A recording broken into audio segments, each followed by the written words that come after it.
dipuaskan oleh hadirat-Mu Tuhan. Terpujilah nama-Mu Tuhan kekal untuk selama-lamanya. Di dalam nama Tuhan Yesus kami berdoa dan kami bersyukur. Haleluya. Amin. Siapa memuji Tuhan Bapak Ibu Saudara sekalian? Amin. Sebab hanya Tuhan yang tak tertandingi.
syukur hanya bagi nama-Mu Tuhan.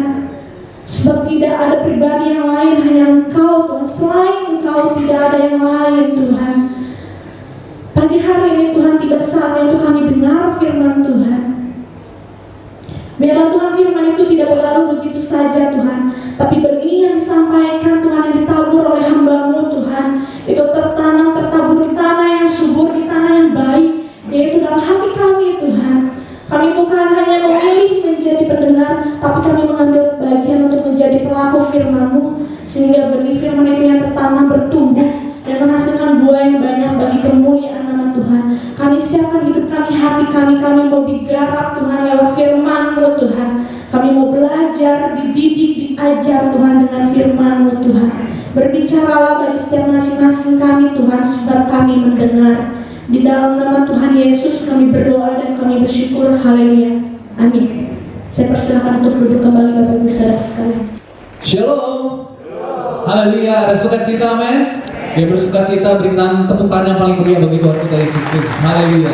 Saudara kasih diberkati Tuhan oleh pujian dan penyembahan kita. Haleluya.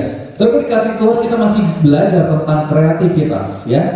Ini sebenarnya bahan khotbah yang saya siapkan di minggu lalu, tapi Bapak Gembala akhirnya ingin menyampaikan firman Tuhan dan pesan yang berbeda. Oke, hari ini saya akan menyampaikan firman Tuhan, masih bicara tentang kreatif. Saudara mungkin masih ingat satu poin khotbah saya di 2 minggu yang lalu, bahwa kita punya Tuhan yang kreatif. Saya mau kasih tahu hari ini saudara, bahwa di tengah-tengah situasi, di tengah-tengah pandemi yang kita alami, mungkin kita mengalami kesulitan, pergumulan, tantangan yang berbeda, new normal orang katakan begitu ya. Tapi kita percaya kita punya Tuhan yang punya banyak cara untuk tolong setiap kita. Kita punya Tuhan yang kreatif, amin. Kita punya Tuhan yang sanggup menjawab setiap kebutuhan kita. Saudara mungkin datang ke tempat ini dengan masalah pergumulan yang berbeda satu dengan yang lainnya. Mungkin ada yang datang dengan sakit penyakit, ada yang datang dengan masalah rumah tanggamu, pernikahanmu, pekerjaanmu, masa depan anak-anakmu. Tapi kita percaya kita punya Tuhan yang punya banyak cara untuk tolong setiap kita. Amin. Berkata tepuk tangan bagi Tuhan kita. Hari ini judul khotbah saya adalah Tuhan punya banyak cara, saudara. Ya, Tuhan kita yang kita sembah di dalam nama Tuhan kita Yesus Kristus bukanlah Tuhan yang monoton. Saudara kasih Tuhan, kita akan bersama-sama yang pertama. Tuhan punya banyak cara dalam hal apa, saudara? Dalam hal berbicara kepada setiap kita, berbicara kepada umatnya, berbicara kepada saudara dan saya, saudara. Mari kita buka Ibrani pasal yang pertama. Ibrani pasal yang pertama ayat 1 sampai ayat yang kedua. Ibrani pasal yang pertama ayat 1 sampai ayat yang kedua. Saya akan baca ayat 1, saudara baca ayat yang kedua. Demikian firman Tuhan, setelah pada zaman dahulu Allah berulang kali dan dalam berbagai cara berbicara kepada nenek moyang kita dengan perantaraan nabi-nabi. Silakan saudara. Maka pada zaman ini Dia telah berbicara kepada kita dengan perantaraan anaknya. Dia telah dinyatakan sebagai Abraham menurut siapa yang ada. Oleh Dia Allah telah menciptakan alam semesta. Amin. Amin, saudara. Firman Tuhan katakan apa? Setelah pada zaman dahulu kala Allah berulang kali, dikatakan berulang kali, many times, dalam berbagai cara, many ways untuk bicara sama kita. Perhatikan saudara, kita punya Tuhan bukanlah Tuhan yang eksklusif. Saudara setuju kalimat ini? Tuhan kita bukanlah Tuhan yang suka jaga jarak. Tuhan kita tuh senang dekat sama kita. Asik gak sih? Tuhan kita bukan Tuhan yang jauh, kau jauh, aku jauh, kau jauh, aku dekat, engkau dekat, dan kucing-kucingan, saudara. Bukan. Ya, perhatikan bagaimana cara Tuhan berbicara kepada umatnya. Klik. Nah ini, klik lagi. Yaitu yang pertama adalah berulang kali. Ada lagunya kan? Berulang kali, gitu ya. Ya. Ada kan salah seorang pengamen dia nyanyi di suatu ketika dia lagi ngamen, saudara. Di diskotek ada seorang yang ya mungkin orang Batak. Coba bang, kau nyanyikan satu lagu lah dari Betharia Sonata, judulnya Aber. Hah, apa tuh? Baru tahu kok lagu Aber. Coba kau mainkan kunci G. Aber ulang kali. Firman Tuhan katakan apa? Iblis bisa menyamar sebagai malaikat terang. Kalau saudara tidak terbiasa dengar suara Tuhan, suara hantu pun kau anggap suara Tuhan. Saya ulangi lagi. Kalau saudara tidak terbiasa dengar suara Tuhan, suara hantu pun jadi suara Tuhan. Benar kali nih kayaknya firman ini. Padahal bukan suara Tuhan. Kok saya jadi gini loh katanya. Berulang kali dia ngomong sama gagal, dengar, besok dia diulang lagi. Setiap waktu dia ulang lagi, setiap waktu dia ngomong lagi sama kita. Supaya apa? Saudara muda, itu suara Tuhan. Saudara tahu gimana caranya domba-domba bisa kenal gembalanya, suara gembalanya?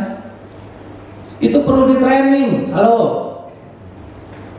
Gembalanya tiap kali harus ngomong, atau dia bersiul, atau dia nyanyi. Keluar dari menggembalakan domba-dombanya, dia dikeluarin dari kandangnya, mereka ngomong, ngajak ngobrol lah, apa segala macam, nyanyi, sampai dia mengenal, oh ini suara gembalaku. Dan itu tidak cukup satu kali, betul apa betul?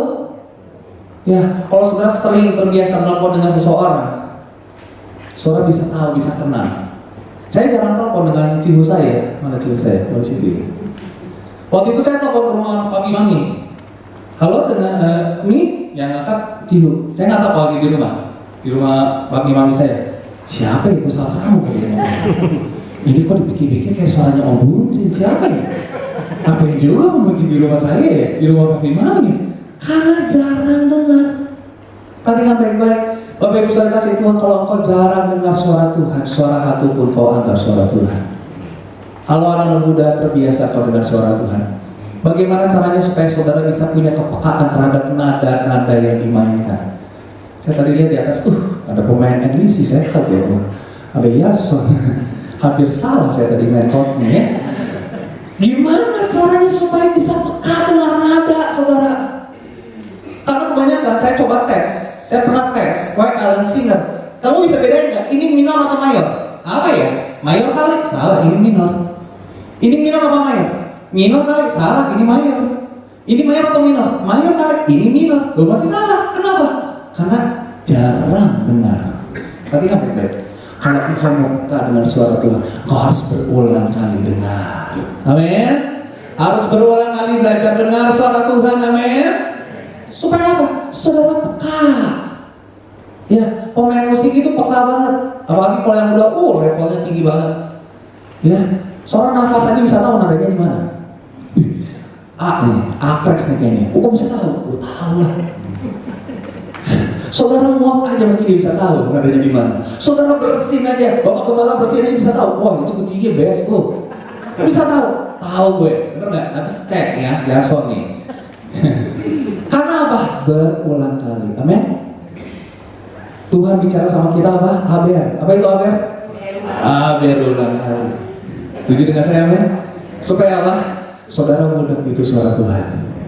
Kita lihat yang kedua, saudara perhatikan. Bagaimana cara Tuhan ngomong sama kita? Berbagai cara. Perhatikan.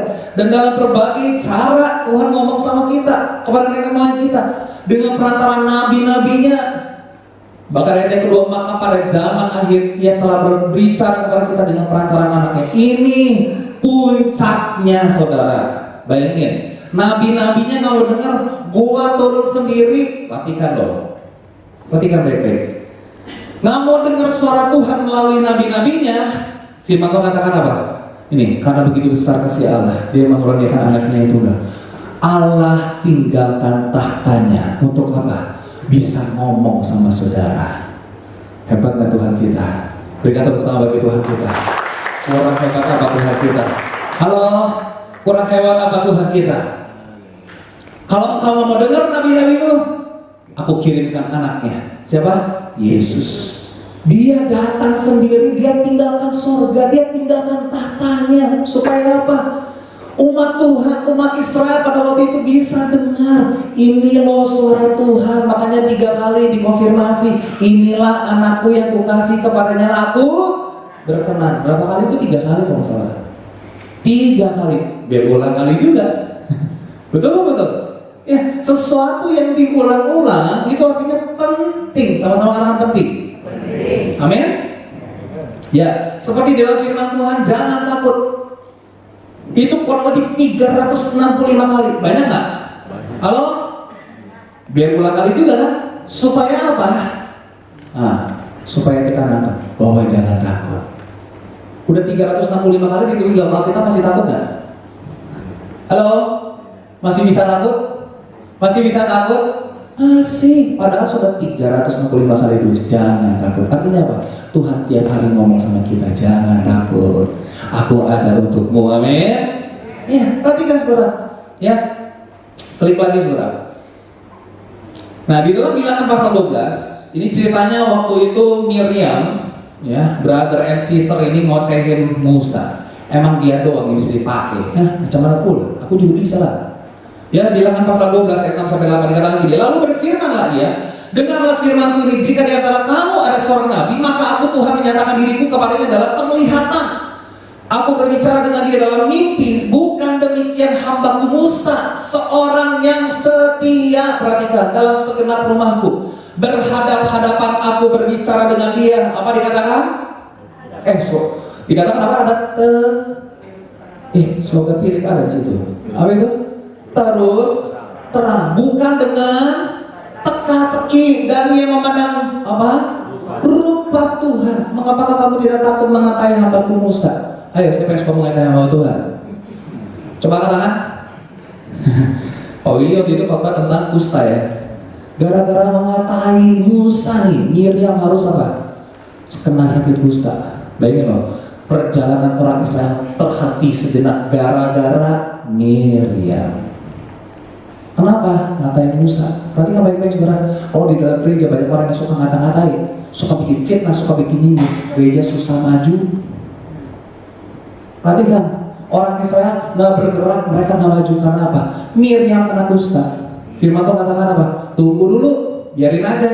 Rasain tuh seminggu di luar perkemahan. Bayangin loh, seorang nabi ya, seorang worship leader ternama. Siapa yang tidak tahu? Miriam. Pada waktu orang Israel, mereka menang, mereka bisa menyeberang laut Teberau. Orang pertama yang angkat terbang dan menari dan memuji Tuhan siapa? Miriam. Worship leader. Makanya perhatikan baik-baik. Kita pelayan Tuhan, worship leader, singers, pemain musik. Jaga hati kita baik-baik. Banyak gereja hancur, banyak gereja berhenti karena pelayan Tuhan tidak jaga hati, saudara. Ini saudara berhadapan-hadapan aku bicara dengan siapa? Dengan Musa. Terus terang, bahkan dikatakan apa? Musa pernah lihat punggungnya Tuhan, betul ya? Rupanya Tuhan. Oh, kamu tidak takut, kata Tuhan. Nah, perhatikan, klik lagi. Tuhan bicara sama kita, ada beberapa metode dia pakai. Melalui apa? Penglihatan, melalui mimpi. Jangan kita tahu kisah Yusuf di perjanjian lama ngomong pakai mimpi. Yusuf di perjanjian baru juga pakai mimpi juga. Yakub pakai mimpi juga. Siapa lagi? Banyak tokoh-tokoh dari Nebukadnezar, Raja Firaun. Kemudian melalui perantaraan nabi-nabi. Puncaknya melalui anaknya Yesus Kristus. Kalau kita sekarang apa? Melalui firman Tuhan yang kita baca, melalui renungan yang rekan Siman kirim mungkin.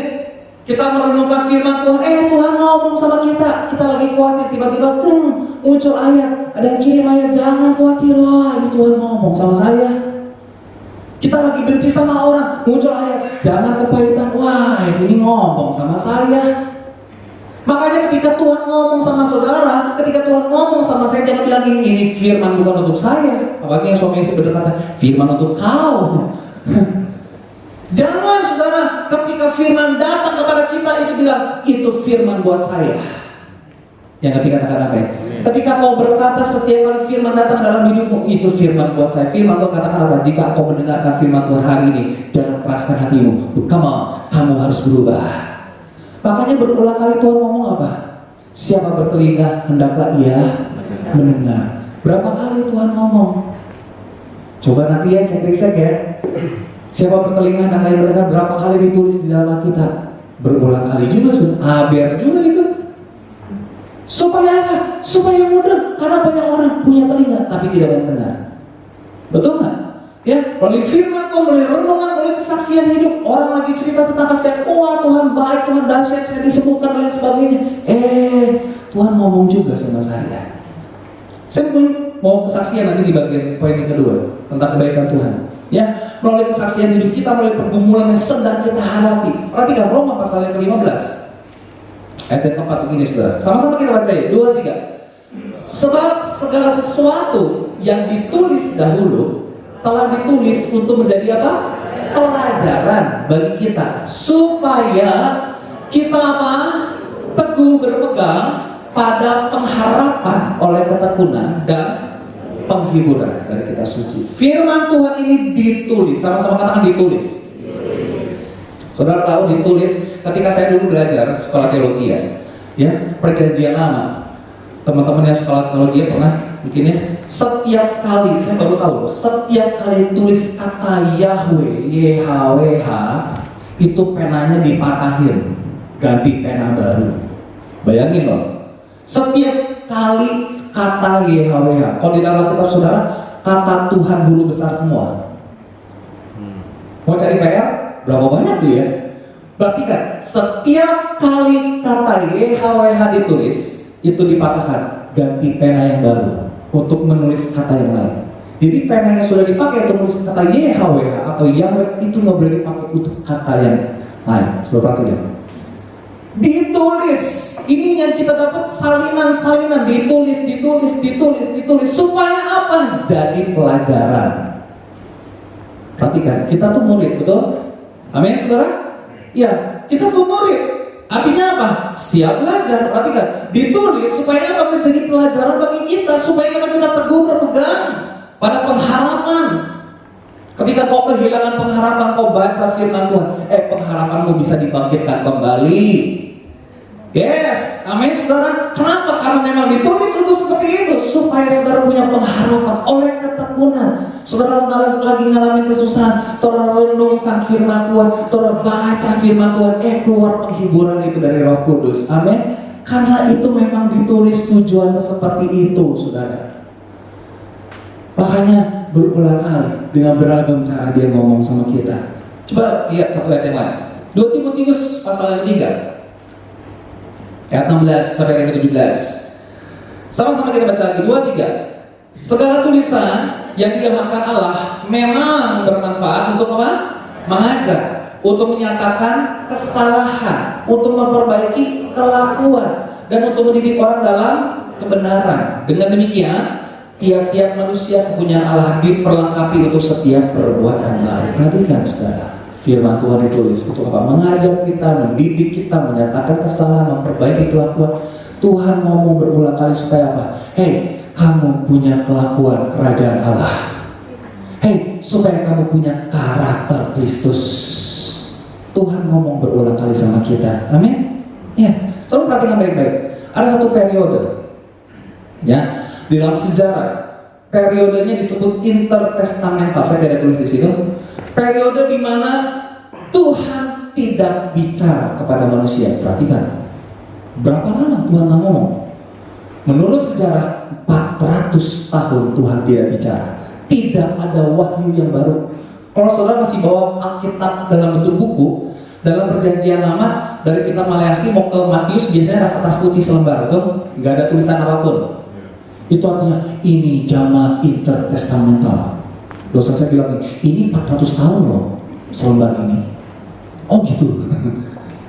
400 tahun dari zaman apa? Nabi Maleakhi itu 402 sebelum Masehi hingga munculnya Kristus tahun 1 Masehi. 400 tahun, bayangkan Tuhan nggak ngomong sama umatnya. Karena apa? Karena manusia nggak mau dengar Tuhan. Perhatikan baik-baik. Ada kalanya Tuhan ngediamin kita kalau kita nggak mau taat sama Tuhan. Setuju nggak? Kalau saudara sebagai orang tua kadang gitu nggak sih? Anak saudara diomongin nggak mau dengar, biasanya saudara lakukan apa? Ya udah, gue diamin. Benar ya? Bayangin, Tuhan mendiamkan manusia 400 tahun sampai akhirnya apa? Manusia bilang, gue butuh dengar suara Tuhan. Muncullah Kristus.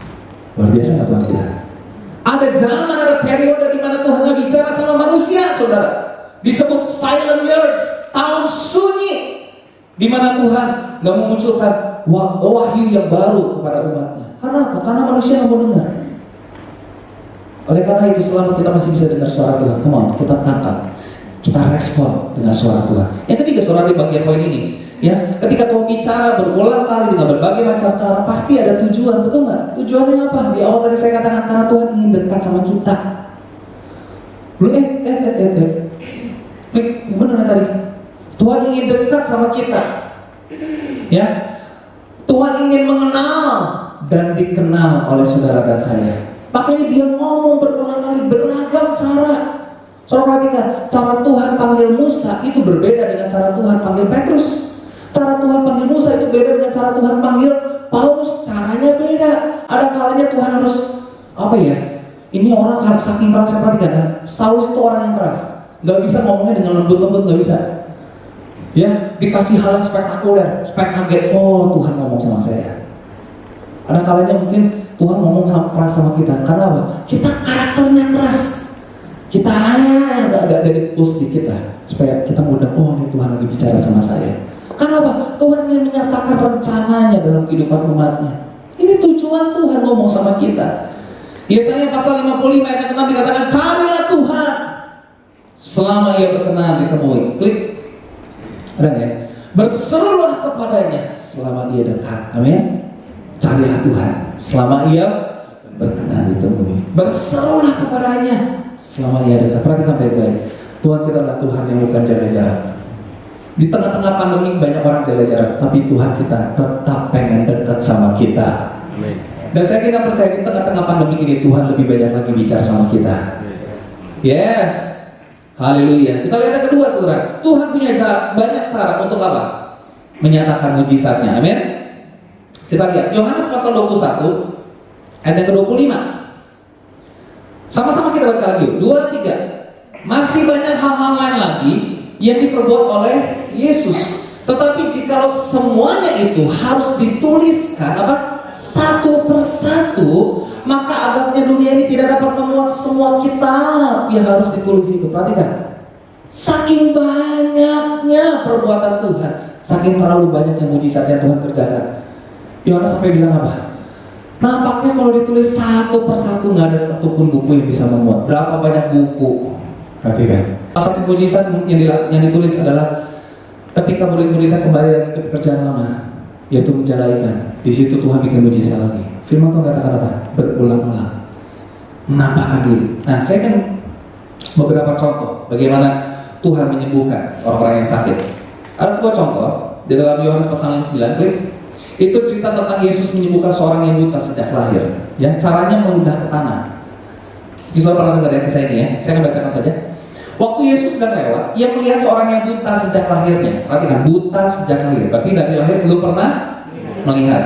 Ya, murid-muridnya bertanya kepadanya, Rabi, siapakah yang berbuat dosa? Orang ini sendiri atau orang tuanya sehingga ia dilahirkan buta? Seringkali kalau orang sakit itu tanya, ini sakit siapa? Dosanya siapa sih? Gitu ya. Jawabnya, ayat yang ketiga, jawab Yesus, bukan dia, bukan juga orang tuanya. Tetapi karena pekerjaan-pekerjaan Allah harus dinyatakan di dalam dia. Ada kalanya Tuhan izinkan kita sakit, alami pergumulan, alami masalah supaya apa? Pekerjaan Tuhan dinyatakan dalam hidup kita. Amin. Kita harus mengerjakan pekerjaan Dia yang mengutus aku selama masih siang. Akan datang malam di mana tidak ada seorang pun yang dapat bekerja. Selama aku di dalam dunia, akulah terang dunia. Setelah Ia mengatakan semuanya itu, perhatikan, Ia apa? Meludah ke tanah. Lalu dikatakan apa? Dan mengaduk ludahnya itu dengan, nah, ini salah pertama di dunia mungkin. Ya, mengaduk ludahnya itu dengan tanah lalu mengoleskannya pada mata orang buta tadi. Ayat yang ke-7, dan berkata kepadanya, pergilah, basuhlah dirimu dalam kolam Siloam. Siloam artinya yang diutus. Maka pergilah orang itu, ia membasuh dirinya, lalu kembali dengan matanya sudah melek. Perhatikan, ini cara yang luar biasa, unik loh. Meludah ke tanah, kemudian dibikin salep. Betul ya? Ini salep pertama mungkin. Ya, jadi mungkin orang terinspirasi, cara bikin salep gini ya kayaknya ya. Nah, kisah yang kedua, Tuhan menyembuhkan seorang yang tuli dan gagap dengan cara memasukkan jaringnya, meludah dan meraba lidah. Ini sebuah metode yang unik juga. Markus pasal 7 ayat 31 sampai 35. Perhatikan. Kemudian Yesus meninggalkan pula daerah Tirus dan dengan melalui Sidon pergi ke Danau Galilea di tengah-tengah daerah Dekapolis. Di situ orang membawa kepada seorang yang tuli dan yang gagap dan memohon kepadanya supaya ia meletakkan tangannya atas orang itu. Dan sesudah Yesus memisahkan dia dari orang banyak sehingga mereka sendirian, ia memasukkan jarinya ke telinga orang itu, lalu ia meludah. Ada lagi meludah.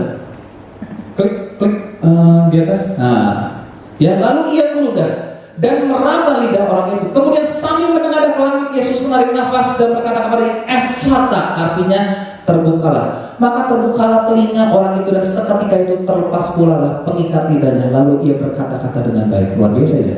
Ini cara orang juga. Tuhan punya banyak cara untuk menolong kita. Halo. Makanya saya mengatakan ikut Tuhan itu menyenangkan. Ikut Tuhan gak pernah boring. Karena Tuhan kita mengasihkan dan seru. Setuju gak? Ikut Tuhan itu seru. Apalagi seringkali Tuhan kita tolong kita di saat-saat injury time. Betul? Ya. Itu cara Tuhan tolong kita. Yang ketiga, contoh yang lain, menjamah jubah Yesus. Saudara perhatikan, ternyata kisah di mana seorang yang mengalami kesembuhan itu bukan hanya seorang perempuan saja yang menjamah jubah Yesus. Ya, kita lihat Matius pasal 9 ayat 20 sampai 22 dikatakan gini, pada waktu itu seorang perempuan yang sudah 12 tahun lamanya menderita pendarahan maju mendekati Yesus dari belakang dan menjamah jubahnya karena katanya dalam hatinya, ini imannya nih, asal ku jamah saja jubahnya aku akan sembuh. Tetapi Yesus berpaling dan memandang dia serta berkata, teguhkanlah hatimu hai anakku, imanmu telah menyelamatkan engkau. Maka sejak saat itu apa? Sembuhlah perempuan itu. Berapa yang diantara kita yang datang mau sembuh daripada Tuhan? Saudara mau kesembuhan daripada Tuhan? You punya iman. Perhatikan loh, kesembuhan itu bisa terjadi karena iman kita. Imanmu yang menyelamatkan engkau. Ternyata bukan satu kali peristiwa. Ya, yang menjamah jubah Yesus. Perhatikan, Markus pasalnya ke-6. Saya dapati ayatnya. Markus pasalnya ke-6, ayat yang ke-56.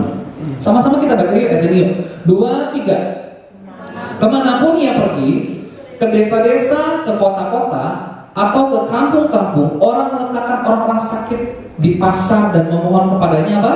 Supaya mereka diperkenankan hanya menjamah jubah-jubahnya saja, dan semua orang yang menjamahnya menjadi sembuh. Perhatikan, menjamah artinya Tuhan dekat nggak kalau menjamah? Tuhan kita tuh bisa dijamah loh. Perhatikan, di awal tadi saya katakan Tuhan kita bukan Tuhan yang eksklusif yang suka jarak dengan umatnya. Dia ingin dekat dengan kita. Amin. Dia ingin dekat dengan umatnya. Bahkan apa? Pada zaman Tuhan Yesus, orang-orang bisa menjamah Yesus. Luar biasa sekali Tuhan kita. Nah, saya mau kesaksian sedikit saudara. Mungkin saya pernah ceritakan sedikit tentang kurang lebih akhir Maret atau akhir April. Saya pernah kena serangan stroke ringan, gitu ya. Kena serangan stroke. Waktu itu saya malam-malam buka paket, gitu ya. Saya beli satu paket payung, beli payung gitu.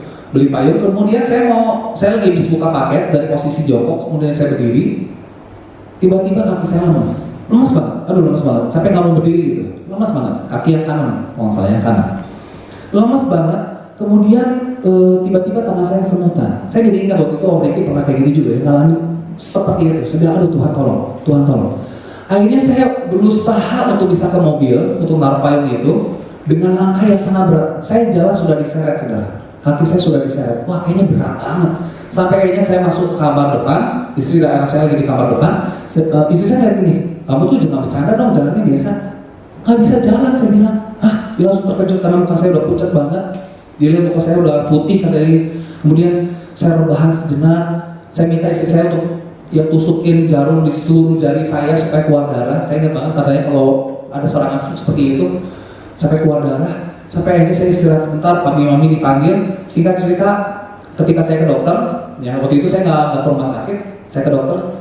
Dokter bilang itu serangan stroke.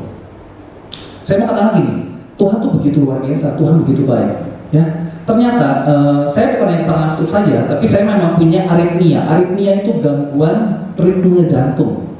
Kemarin saya baca artikel tentang aritmia, ya.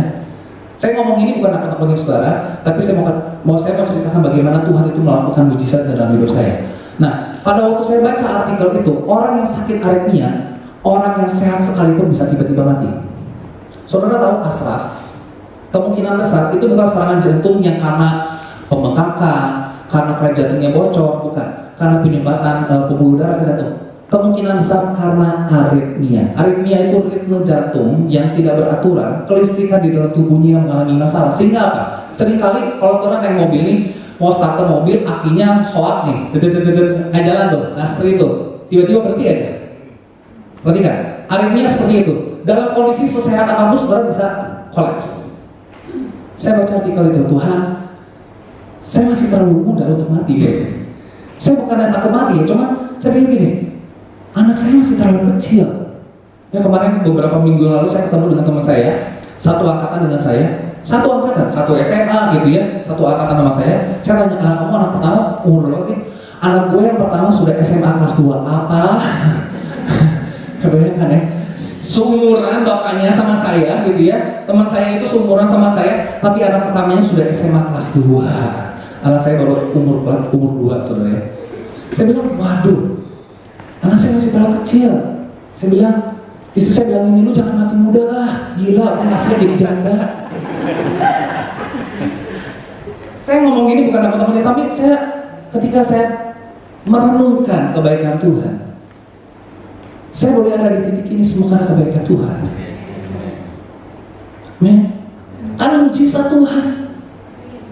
Waktu itu saya konsultasi dengan dokter bilang ini, kemungkinan saja ketika ada penyumbatan ke otak atau kemana, itu lolos. Om Riki juga pernah ngalamin kayak gitu ya, lolos. Saya berdoa sama Tuhan, biar tidak ada penyumbatan lagi. Tapi masalah aritmia gimana? Saya coba cari searching tentang aritmia, itu tidak bisa disembuhkan. Hanya Tuhan yang sanggup. Saya baca aritmia itu bawaan, keturunan. Saya bilang, turunan siapa ya? Papi gua kayaknya biasa-biasa aja kalau aritmia, mami juga. Perhatikan baik-baik. Tuhan itu, ya, Tuhan izinkan saya ngalamin itu supaya apa? Saya bisa cerita sama saudara. Saya ngalamin mujizat Tuhan. Saya bisa berdiri di depan saudara, saya bisa ngomong sama saudara, saya bisa melangkahkan kaki. Saya ingat banget waktu itu Om Riki ikut kita kalau nggak salah pergi ke Leboar ya waktu itu ya. Ya waktu itu pergi ya, jalan. Waktu itu kondisinya sudah kena waktu itu ya. Coba bayangkan, mujizat Tuhan, loh. Saudara bisa saat itu mujizat Tuhan. Dan saya mau katakan dia punya banyak cara untuk tolong kita. Saya mau katakan pagi hari ini, kalau Tuhan tolong saya, Tuhan juga sanggup tolong saudara. Amin. Kalau Tuhan sembuhkan saya, Tuhan juga sanggup menyembuhkan saudara. Yes, saudara dikasih Tuhan. Saya ketika baca artikel tentang aritmia atau gangguan ritme jantung, ya, dokter bilang gini, ya itu gangguan ritme jantung memang tidak bisa disembuhkan. Kamu nggak boleh stres. Makanya saya pakai jam pintar, smartwatch, supaya tahu ada tingkat stres. Jadi kalau saya stres, saya latihan napas, gitu, ambil napas, oke. Supaya tidak yang namanya detak jantungnya tiba-tiba naik, tiba-tiba turun. Apa yang menyebabkan kematian? Tekanan darahnya bisa tiba-tiba tinggi atau tiba-tiba ngedrop. Itu ritme jantung kalau bermasalah. Tapi saya percaya, saya ada darah Yesus yang mengalir dalam hidup saya. Itu yang akan menstabilkan semuanya. Amin. Tapi juga jangan gini, ada mujizat, makan sate kambing. Jangan juga makan durian, jangan juga. Tuhan punya banyak cara untuk menyatakan mujizatnya, amin. Kita lihat yang ketiga, yuk, 2 terakhir. Tuhan punya banyak cara untuk memelihara umatnya. Yes. 1 Petrus pasal yang kelima ayat yang ke-7 kita baca. 1 Petrus pasal 5 ayat ke-7 ayat yang singkat. Kita baca sama-sama 2, 3. Apa? Serahkanlah segala kekhawatiranmu kepadanya, sebab Ia yang memelihara kamu. Ia yang memelihara kamu. Amin. Dia pelihara kita. Yes. Di tengah-tengah pandemi saya percaya Tuhan tetap pelihara hidup kita. Amin. Berapa banyak di antara kita masih bisa makan? Saudara masih bisa makan? Sehari 3 kali? Tidak makan sandal? Tidak makan orang? Tuhan pelihara hidup kita, amin. Yes. Dan dia punya banyak cara untuk pelihara hidup kita. Saya mau katakan ini, Tuhan bisa pakai apa saja dan siapa saja untuk pelihara hidup kita. Ada beberapa contoh. Ada 2 contoh saja yang saya akan bagikan. Di dalam Keluaran pasal 16. Kita lihat. Keluaran pasal 16 ayat 4 dan 5. Lalu berfirmanlah Tuhan, ini bagaimana Tuhan memelihara umat Israel. Lalu berfirmanlah Tuhan kepada Musa, sesungguhnya aku akan menurunkan dari langit hujan roti bagimu Untung hujan roti bukan hujan duit ya. Hujan roti bagimu. Maka bangsa itu akan keluar dan memungut apa? Tiap-tiap hari. Kenapa tiap-tiap hari? Supaya ngerti pemeliharaan Tuhan itu tiap-tiap hari dalam hidup kita. Sebanyak yang perlu untuk sehari supaya mereka coba. Apakah mereka hidup menurut hukumku atau tidak? Ayat yang kelima. Dan pada hari yang keenam, apabila mereka memasak yang dibawa mereka pulang, maka yang dibawa itu akan terdapat 2 kali lipat banyaknya dari apa yang dipungut mereka sehari-hari, karena hari Sabat tidak turun mana. Ayat 11 kita lompat. Lalu berfirmanlah Tuhan kepada Musa, ayat yang ke-12, aku telah mendengar sungut-sungut orang Israel. Katakanlah kepada mereka, pada waktu senja kamu akan makan daging, dan pada waktu pagi kamu akan kenyang makan roti. Maka kamu akan mengetahui bahwa akulah Tuhan Allahmu. Tuhan memelihara umat Israel begitu luar biasa, saudara. Selama berapa lama mereka di padang gurun? Selama 40 tahun mereka berada di padang gurun. Tapi Tuhan pelihara hidup mereka tidak pernah kekurangan. Ketika tidak ada air, mereka bisa melihat mujizat Tuhan. Air keluar buat mereka. Ketika tidak ada makanan, Tuhan turunkan apa? Hujan roti, mana dari sorga, saudara. Mereka bisa makan, dikatakan pada waktu senja kamu akan makan daging, dan pada waktu pagi kamu akan apa? Ada kata apa itu? Kenyang. Amin. Kenyang. Kenyang makan roti. Tapi mami pernah cerita, ya, pernah ada undangan pernikahan, makan yang di meja gitu, ciaciu gitu ya. Menunya serba sedikit. Oh gitu ya, Pi? Terus gimana? Ya pulang dari situ pengen makan lagi, masih lapar. Menunya serba sedikit, harus makan sedikit-sedikit. Perhatikan baik-baik, Tuhan pelihara hidup kita sampai kenyang. Kenyangnya kita beda-beda kan? Makanya berkecukupan. Ada orang yang kenyangnya 2 bakul baru kenyang. Itu beda soal, Pak.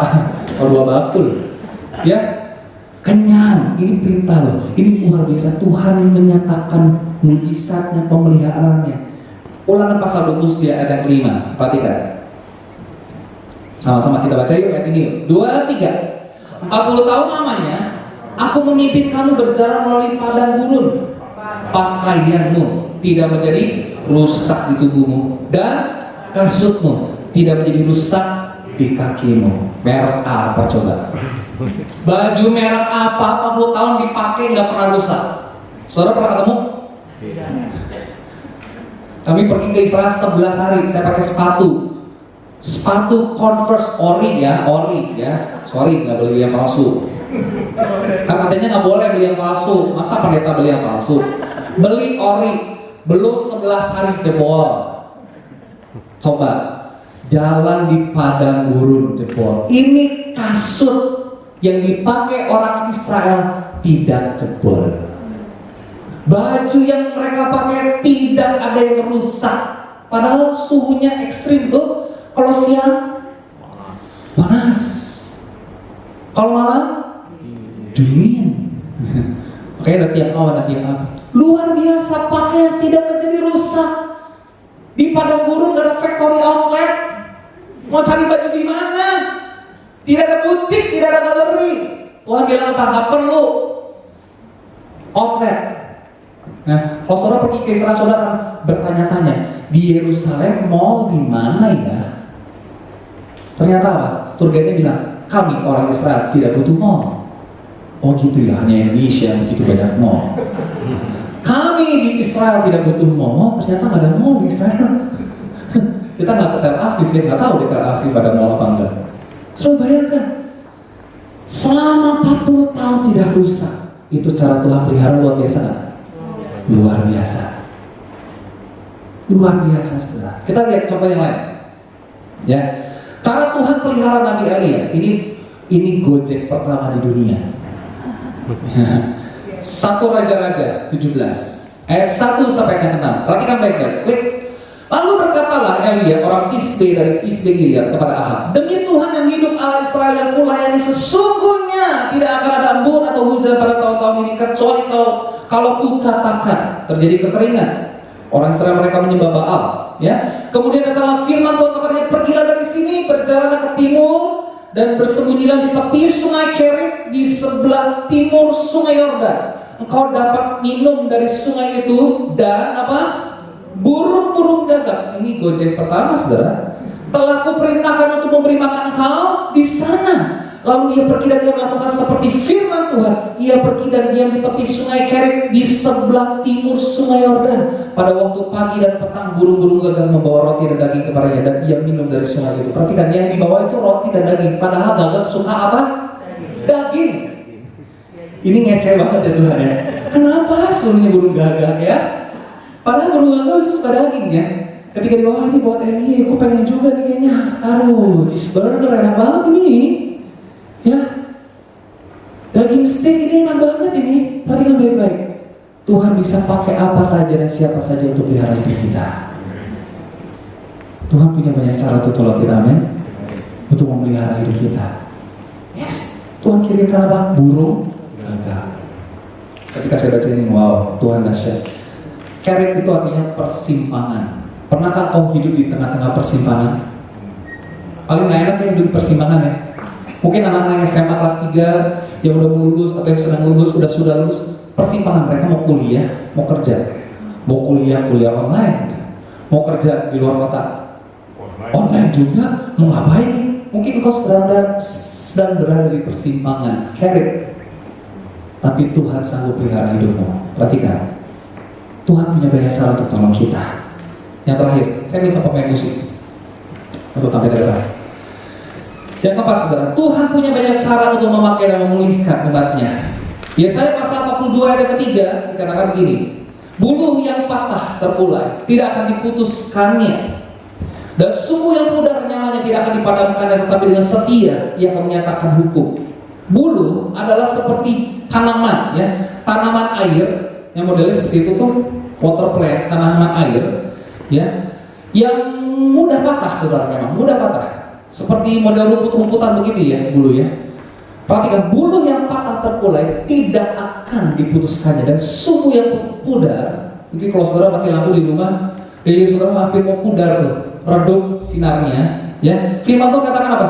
Tidak akan dipadamkannya. Dalam terjemahan firman Allah yang hidup dikatakan gini, bulu yang terpulai tidak akan dipatahkannya, sumbu yang redup tidak akan dipadamkannya. Ia akan menguatkan orang yang patah semangat. Ada yang sedang patah semangat? Klik coba firman Allah yang hidup, klik. Ia akan menguatkan orang yang patah semangat dan hampir putus asa. Perhatikan, ada yang sedang patah semangat, putus asa. Ia tidak menindas yang lemah atau menumpas harapan yang terkecil sekalipun. Ia akan menyatakan hukum dengan adil dan benar. Perhatikan baik-baik. Tuhan punya banyak cara memakai dan memulihkan umatnya. Setiap kita mungkin adalah seperti bulu yang patah, hampir patah. Mungkin setiap kita adalah sumbu yang mulai pudar. Sebelum kita kenal Tuhan, kita adalah seperti barang yang tidak ada harganya. Bapak Gembala di minggu pertama dikotbahkan bagaimana kita itu seperti sampah, betul? Tuhan ambil kita, Tuhan rekrut kita, Tuhan pulihkan hidup kita, Tuhan ambil kita, Dia mengasihi kita, saudara. Perhatikan tokoh-tokoh di dalam Alkitab. Sebelum mereka menjadi orang-orang yang luar biasa, punya iman yang dahsyat di hadapan Tuhan, mereka punya masa lalu yang kelam, mereka punya masa lalu yang buruk. Abraham punya masa lalu sebagai penyembah berhala, Musa sebagai buronan, saudara. Rahab dulunya sebelum kenal Tuhan, sebelum menyembah Allah Israel, seorang perempuan Sunda. Firman Tuhan katakan, Ruth seorang wanita Moab, tapi Tuhan pakai menjadi wanita terhormat. Petrus seorang pengecut, namun Tuhan ubahkan menjadi rasul yang berani berkhotbah. Paulus sendiri seorang yang dulunya menganiaya jemaat Tuhan, tapi Tuhan pakai. Setiap kita punya masa lalu yang tidak baik mungkin, tapi perhatikan baik-baik. Tuhan punya banyak cara untuk memakai kita dan memulihkan hidup kita. Dia punya banyak cara dan itu sudah berulang kali Dia lakukan, berulang kali. Banyak tokoh-tokoh di dalam kita, mereka punya masa lalu yang kelam, hampir putus asa, tapi ketemu dengan Tuhan, hidup mereka tidak pernah sama. Perhatikan baik-baik. Hidup kita mungkin seperti itu, hampir putus asa, patah semangat, kehilangan semangat hidup. Tapi ketika kita bertemu dengan Tuhan, kita dibangkitkan kali pengharapan kita. Amin. Ada sebuah kalimat, every saint has a past, every sinner has a future. Setiap orang kudus punya masa lalu, betul? Setiap kita punya masa lalu, betul? Setiap orang yang berdosa, setiap kita punya masa depan. Perhatikan baik-baik. Kita dulunya orang yang brengsek, tapi Tuhan bisa pakai banyak macam cara untuk memakai kita dan memulihkan hidup kita. Dulu yang kita tidak berharga, kita dibuat berharga. Kita bisa punya masa depan, kita bisa punya future di dalam Tuhan. Ketika baik-baik. Bagian yang terakhir saudara, ya, untuk apa dia berulang kali ngomong sama kita? Untuk apa dia menyatakan mujizatnya buat setiap kita? Untuk apa dia berulang kali dengan berbagai macam cara memelihara kita dan memulihkan kita? Klik, untuk membuktikan bahwa Tuhan ada dan berdaulat. Kita punya Tuhan ada dan berdaulat atas hidup kita, amin. Untuk membuktikan bahwa Tuhan kita peduli, amin. Membuktikan bahwa Tuhan mengasihi kita, membuktikan bahwa kita punya Tuhan yang hidup, memastikan umatnya percaya, dan yang terakhir memastikan setiap kita umat Tuhan bercerita terus tentang kebaikan Tuhan. Pokoknya di antara kita percaya kita punya Tuhan yang kreatif, kita punya Tuhan yang dinamis, kita bukan punya Tuhan yang statis. Kita punya Tuhan yang banyak cara untuk tolong kita, menyatakan mujizatnya, memelihara hidup kita, berbicara kepada kita, amin. Saudara kasih Tuhan, berapa di antara kita yang berkata bahwa hidupku penuh mujizat, amin. Haleluya. Kami bersyukur, terima kasih kepada Tuhan. Kalau Tuhan sudah memberkati seluruh rangkaian ajaran kami dari awal pertengahan sampai pada berkati puji-pujian, memberkati firman Tuhan, berkati hamba-Mu peselut yang sudah menyampaikan firman Tuhan. Tuhan akan pakai dari jauh, beri kekuatan, kesehatan, berikan semangat dan sukacita. Berkati saudara kami sudah melayani sebagai musik leader, singer, pemain musik, petugas ICD, penyambut tamu, tas kolektan, bahkan persembahan-persembahan yang diberikan oleh sidang Jemaatku, baik untuk tas, untuk pembangunan, ampan katus, persembahan perpuluhan. Tuhan akan balas dengan berlimpah-limpah. Terima kasih Tuhan. Kami berdoa negara kami, bangsa kami Indonesia. Kami berdoa Presiden Joko Widodo, Wakil Presiden, Menteri Kabinet Kerja, bahkan semua aparatur negara kami serahkan dalam tangan-Mu. Mungkin negara ini sedang dirongrong oleh sekelompok orang. Mari Tuhan kami berdoa supaya Tuhan jaga, supaya Tuhan lindungi, Tuhan memberikan kekuatan, kesehatan pada pemimpin kami, Presiden Jokowi dan wakilnya, bahkan semua orang yang ada di sampingnya. Kami serahkan dalam tangan-Mu. Terima kasih Tuhan, bila Tuhan sudah akan bertindak. Kalau ada orang-orang yang merongrong, orang-orang yang akan mengganggu keamanan atau bikin gaduh negara kami, halau kami patahkan dalam nama Tuhan Yesus. Terima kasih Tuhan. Kami berdoa kota Sukabumi, kota yang kami cintai. Mungkin terjadi penambahan kasus COVID-19, tapi satu perkara, bila kami jemaat Tuhan GBT Yesus, Tuhan akan bungkus kami dengan kuasa dalam menghindarkan kami dari penyakit ini. Kami halau itu di dalam nama Tuhan Yesus. Terima kasih Tuhan, terima kasih Bapa. Tanggapan kamu, terima berkat pada Tuhan. Tuhan memberkati engkau dan melindungi engkau. Tuhan menyengkau dengan wajah-Nya dan memberi kau kasih karunia. Tuhan mengharapkan wajah-Nya kepadamu dan memberi kau damai sejahtera. Kiranya segala berkat dan berkat jasmani, berkat rohani dan berkat materi, berkat datang dari Allah Bapa, kasih sayang daripada Tuhan Yesus, persekutuan dengan Roh Kudus menyertai saudara mulai pagi hari ini sampai Tuhan Yesus datang kembali. Dalam nama Tuhan Yesus kami berdoa dan bersyukur. Hidupku penuh